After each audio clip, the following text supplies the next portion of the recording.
நம்ம எல்லாருமே கண்டிப்பா டிராவல் பண்ணக்கூடிய பர்சனா தான் இருப்போம். அப்படி நம்ம டிராவல் பண்ணும்போது ஹைவேஸ்ல மேல தெரியிற இந்த QR கோட பார்த்திருப்போம்.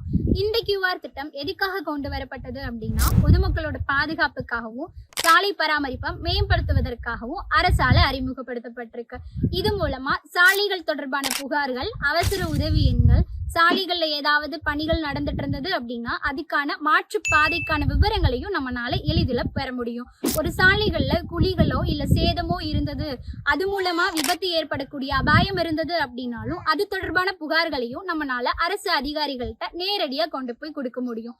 இந்த டிஜிட்டல் முயற்சி சாலை விதிகளை பராமரிக்கிறதுக்காக மட்டும் இல்லாம, சாலை பாதுகாப்பை மேம்படுத்துவதற்காக மட்டும் இல்லாம, பொதுமக்களுக்கும் அரசு அதிகாரிகளுக்கும் இடையே ஒரு நல்ல பாலமாக செயல்படுது. அவசர காலத்துல போலீஸ், ஃபயர் சர்வீஸ், ஆம்புலன்ஸ் போன்ற அவசர உதவி எண்களையுமே நம்மளால எளிதில் பெற முடியும்.